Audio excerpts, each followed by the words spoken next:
नमस्कार बंधुगण, आजिर भिडियोटी अंकशास्त्र उपरे आधारित अटे। एही भिडियो रे आज आपण माने किछि एपरी कथा जानिबाकु पाइबे जहाकु जानिबा द्वारा आपण भविष्यत रे निज जीवन रे किछि परिवर्तन आनि पारिबे। आपणको मनरे कौन चलुछि, आगको आपणकर भविष्यत किपरि अछि, आपणकर जो इच्छा किंबा मनस्कामना रहिछि ताहा पूरण हेबो कि नाही, से सब विषय आपण एही भिडियोटी रु जानिबाकु पाइ परिबे। एही भिडियो रे आपण तीनोटी नंबर देखिबाकु पाइ परिबे, जेपरि के 111, 444 एवं 777। एही तीनोटी नंबर मध्यरु भगवान को नाम नहीं आपण गोटे नंबर बाछंतु एवं देखंतु आपणकर इच्छा पूर्ण हेबो कि नाही। एही भिडियोटी अंकशास्त्र उपरे आधारित अटे। एहाकु आपण कोनोसी साधारण भिडियो बोली भाबंतु नाही। मनरे विश्वास रखी आपण गोटे नंबर बाछि नियंतु। तेबे आपण 5 सेकेंड भितरे गोटे नंबर बाछि नियंतु एवं विश्वासर सहित कमेंट बॉक्स रे जय मां लक्ष्मी, जय जगन्नाथ निश्चय लिखंतु। तेबे आमे जानिबा प्रथमे 111 नंबर विषय। जदि आपण एही नंबरटी को निज पई बाछिछंती तेबे एही समय आपणकर खर्च रे वृद्धि हेउछि, आय अपेक्षा व्यय अधिक हेउछि, आपण नाना प्रकारर दुश्चिंतारे घांटी हेउछंती, मनरे विभिन्न प्रकारर उद्वेग जात हेउछि, कौनसी भी कार्य रे आपणको सफलता प्राप्त हेउ नाही, आपणकर निज लोक माने आपणर लोक माने आपणक ठारू दूरेई जाउछंती एवं एही पड़ी अवस्थारे आपण एही भली समस्यार सम्मुखीन होई विकल होई आपण माने एही भिडियोटी को देखुछंती एवं एहा मध्य सत्य जे ईश्वरंको कृपारु आपणकर सेमिति किछि असुविधा होई नाही। आपणको सहित किछि खराब हेबा पूर्वरु आपणकर शुभ समय आसी जाइछि। संतान को नहीं लागिथिबा दुख आपणकर शेष होई जिवो, आपणकर वृत्ति रे आपणको लाभ प्राप्त हेबो, आपणकर जीवन रे मध्य अनेक सुधार आसीबो, शत्रु जय हेबो एवं आपणकर धनर कोनोसी चिंता मध्य रहिबो नाही। आपणकर सामर्थ्य ठारू अधिक चाप आपणको उपरे रहुथिला, जहा पई आपण नाकेदम होई जायथिले, मात्र एबे सेही सब चिंता आउ रहिबो नाही। जो शत्रु माने आपणकर पछ पाखरे रही आपणकर क्षति करुथिले, जे मानको विषय आपण जानि मध्य पारुनथिले, सेही शत्रु माने मध्य धीरे धीरे आपणको पाखरु दूरेई जिबाको लागिलेनी। एही खराब दशा लगी आपणको मुंडरे सर्वदा को चिंता आसुथिला, मात्र वर्तमान सेही चिंता सबु दूर होई जाइछि। मात्र एथर आपणको पई शुभ जोग खोली जाइछि, धन जनरे आपणको गृह भरी उठिबो, आपणकर समस्त मनोवांछा पूर्ण हेबो। अनेक दिन धरि आपण जे दशा भोग करी आसुथिले, अल्प आय समय आपणकर जे अधिक खर्च हेउथिला, वर्तमान आपणकर आउ से सबु चिंता रहिबो नाही। संतान बाबदरे आपणको शुभ खबर प्राप्त हेबो, आपणको जीवनरु समस्त विघ्न गुड़िकर विनाश हेबार समय आसी जाइछि। मन भितरे नाना प्रकारर भावना जात हेबो। पूर्वरु आपण निज मन भितरे जे व्यक्तिंको प्रति आसक्ति आनिथिले, आपण जेते शीघ्र पारिबे तांकु निज मनरु एवं निज जीवनरु दूरेई दियंतु, कारण सेही व्यक्ति ही आपणको दुखर कारण बनि पारंती। जेउ मानकु आपण अति निजर बोली भाबिथिले, सेही माने ही आपणको दुख देबे। आपण निजर गुप्त कथा, निजर रहस्य काहा आगरे कहंतु नाही, कारण एहा द्वारा आपण विपदरे पड़ी पारंती। आपणकर कोनोसी मित्र, कोनोसी आपणर व्यक्ति ही आपणको विपदरे पकाई पारंती। सेथिपाई आपण एथि प्रति सर्वदा सतर्क रुहंतु। आपण सर्वदा विवेकपूर्ण कार्य करंतु एवं कदापि भी काहाठारू अधिक आशा रखंतु नाही, किंबा काहाको अधिक विश्वास भरोसा मध्य करंतु नाही। तेबे आमे जदि आपणकर इच्छा विषय कथा हेबा, तेबे आपण अनेक दिन धरी धन जनित चिंताग्रस्त अछंती। आपण जो ऋण करथिले आपण ताहाको सुझी पारु नाहंती, जहा फल रे कि आपण चिंताग्रस्त अछंती। मात्र आपण आउ सेथि प्रति चिंता करंतु नाही, कारण आपणकर सब ऋण सुझी जिबार समय आसी जाइछि। धन आयर नुआ स्रोत आपणक पाखकु आसिबो। आपणक पई अर्थ रोजगारर नुआ नुआ दिग खोली जिवो, जहा फलरे आपण अधिक धन रोजगार करि परिबे, जहा फलरे आपणकर समस्त समस्या एवं ऋण भार मध्य धीरे धीरे कम होई जिवो। तेबे जो माने निज पई एही 111 नंबर टी को बाछिछंती से माने कमेंट बॉक्स रे जय मां लक्ष्मी निश्चय लिखंतु। तेबे एहा परे जो माने द्वितीय नंबर अर्थात 444 नंबर टी को बाछिछंती आपणक पई वर्तमान सुख सौभाग्य एवं ऐश्वर्य प्राप्तिर जोग विद्यमान अटे। आपणक पई शुभ जोग आपणको शुभ फल प्रदान करुछि। एही शुभ दशा फलरे आपणको अर्थ मान सम्मान एवं जस मध्य प्राप्ति हेबो। इच्छा अनुसारे आपणको निश्चय भावरे फल प्राप्ति हेबो। आपणको जीवन रे धीरे धीरे शुभ फल प्राप्ति हेबाकु लागिबो। आपण माने जानती अशुभ फल आमको जल्दी ही प्राप्त होई थाए, मात्र शुभ फल आम जीवन को धीरे धीरे आसी थाए। एहा पूर्वरु आपण जाबतीय प्रकारर कष्ट भोग करिथिले, फलरे दुख दरिद्रता रोग आतंक गुप्त शत्रु अजथा खर्च मानसिक अस्थिरता मध्यरे आपण नाना प्रकारर अशुभ फल भोग करिसेंती। आपणकर जो माने गुप्त शत्रु थिले से माने हारि जिबार अवस्था आपण देखि सारिलेनी। आपणकर शत्रु माने आपणक सहित जोगाजोग करिबार रास्ता खोली जाइछि, मात्र आपण माने पुणी थरे सही भूल करंतु नाही। आपण माने पुनर्बार सेमानक सहित हाथ मिसांतु नाही। यथा संभव सेमानक ठारू दूरेई रहिबा पई चेष्टा करंतु।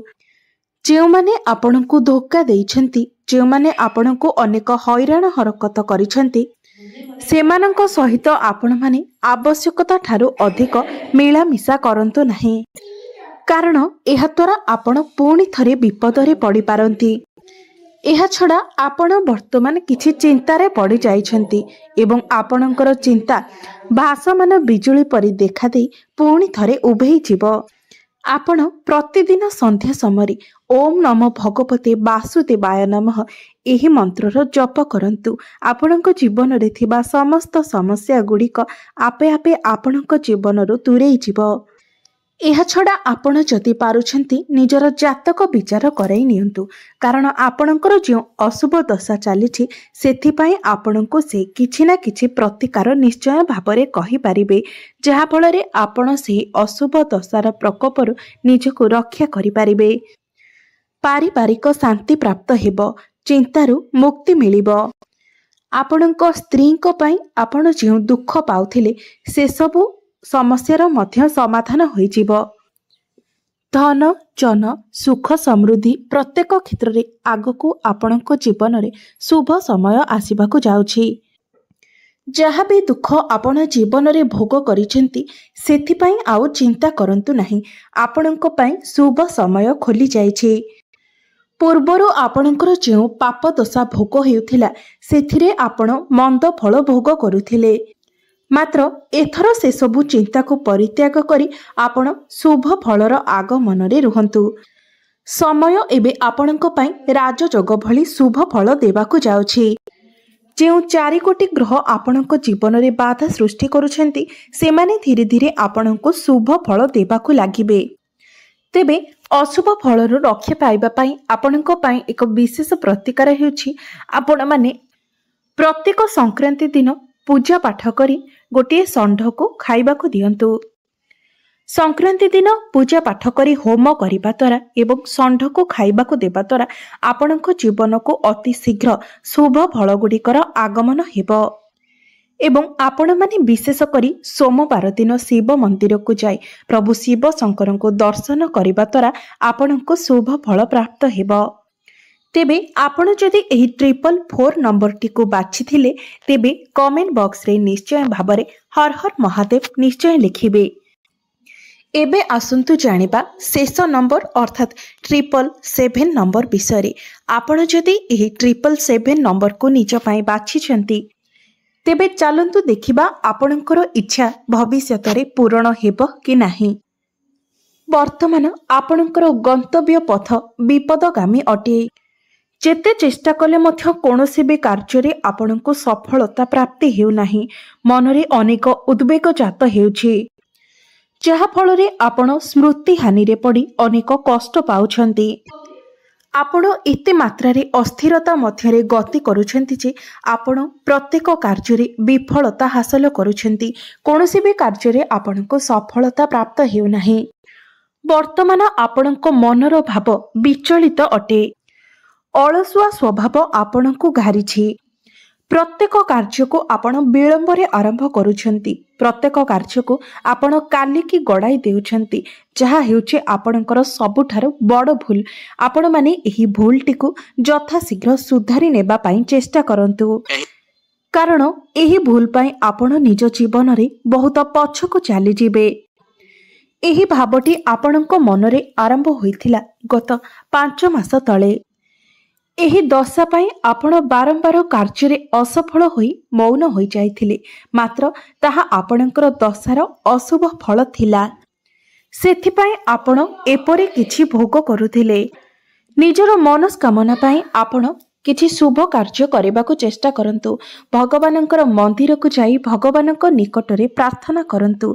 पूजा पाठरे किछि समय प्रदान करंतु। देखंतु ग्रह दशा एही परि ही होई थाए। आपणकर समय वर्तमान अत्यंत विपदगामी अटे। मोकदमा, धनहानि, शत्रुजनित पीड़ा, नानादी विवादीय कर्म एही सब आपणक पछरे पड़ी जाइछंती एवं आपणकर इज्जत चली जिबा भली मध्य अनेक घटना आपणक सहित घटुछि। आपणकर समय वर्तमान एते खराब चलीछि जे लोक आपणक मुह को चाहु नाहंती। आपणको बदनाम करिबा पई आपणकर आत्मीय माने मध्य आपणक पछरे पड़ी जाइछंती। आपण ठीक रास्ता रे जाउथिले मध्य, ठीक कथा कहूथिले मध्य लोक माने आपणको खराब अर्थ रे बाहर करूछंती। मात्र एही सब कथा को आपण माने केबे भी गुरुत्वपूर्ण भाबरे नियंतु नाही। आपण माने सर्वदा न्याय रास्ता रे जानतु, सत् पथरे चलंतु। आपणको दुनिया जहा कहू पछे आपण सर्वदा न्यायर हाथ धरी चलंतु। आपणको उपरे भगवानंकर आशीर्वाद रही अछि। स्वयं भगवान ही आपणको एही सब असुविधारु पार करिवे। कोनोसी भी विपदर छिटा आपणको उपरे पड़िबो नाही। कोनोसी असत्य अन्याय आपणकर सत्य एवं न्यायर पथ को रोध करि पारिबो नाही।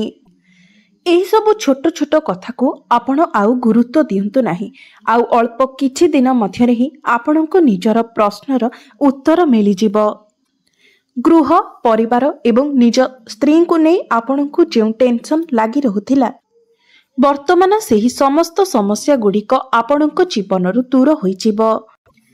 वर्तमान आपण जो कथारे विशेष आग्रही अछंती, आपणकर सेही इच्छा यथाशीघ्र पूर्ण हेबाकु जाउछि। आपणकर जातकरी 3टी ग्रह दुर्बल अवस्थारे थिला, जो कारणरु आपणको इहार अशुभ फल भोग करिबाकु पडुथिला। तेबे वर्तमान आपणकर शुभ समय निकटतर होई जाइछि। आपणको धीरे धीरे एहार शुभ फल प्राप्त हेबाकु लागिबो एवं आपणक जीवन रे थिबा सेही सब समस्या एवं अशुभ फल गुड़िक धीरे धीरे आपणक जीवनरु दूरेई जिवो। एहा परे आपण जेउ भी कार्य करिवे, जेउ कार्य रे हाथ देबे, सेथिरे आपणको सफलता प्राप्त हेबो। मित्र मानक सहित आपणकर सुसंपर्क संगठित हेबो। शत्रु माने आपणक जीवनरु दूरेई जिवे। जीवनरु समस्त समस्या एवं कष्ट गुड़िक दूरेई जिवो। आपणको संतान सुख प्राप्ति हेबो। तेबे जदि आमे आपणकर इच्छा विषय रे कहिबाकु जिबा, तेबे आपणकर 2टी इच्छा रहिछि। गोटे निजर गृह पई किछि सामग्री किनिबार इच्छा एवं आउ गोटे हेउछि नूतन गृह निर्माणर इच्छा। किंबा आपण जदि कोनोसी जानवाहन किनिबार इच्छा रखिछन्ति, तेबे आपणकर एही इच्छा निश्चय भाबरे पूर्ण हेबो। ତେବେ ଏହି ସବୁ ଅଶୁଭତ୍ୱର ପ୍ରତିକାର ପାଇଁ ଆପଣ ଯଦି ପ୍ରତ୍ୟେକ ଦିନ ମଙ୍ଗଳବାର ଦିନ ପ୍ରଭୁ ହନୁମାନଙ୍କର ପୂଜାର୍ଚ୍ଚନା କରନ୍ତି ତେବେ ପ୍ରଭୁ ହନୁମାନ ଆପଣଙ୍କ ଜୀବନରୁ ସମସ୍ତ ସଙ୍କଟକୁ ଦୂର କରିଦେବେ। ତେବେ ଯଦି ଆପଣ ଏହି 777 ନମ୍ବରଟିକୁ ବାଛିଛନ୍ତି ତେବେ କମେଣ୍ଟ ବକ୍ସରେ ଜୟ ଶ୍ରୀ ହନୁମାନ ନିଶ୍ଚୟ ଲେଖନ୍ତୁ ଏବଂ ଭିଡ଼ିଓଟିକୁ ଲାଇକ୍ କରି ଚ୍ୟାନେଲଟିକୁ ସବସ୍କ୍ରାଇବ୍ କରିଦିଅନ୍ତୁ।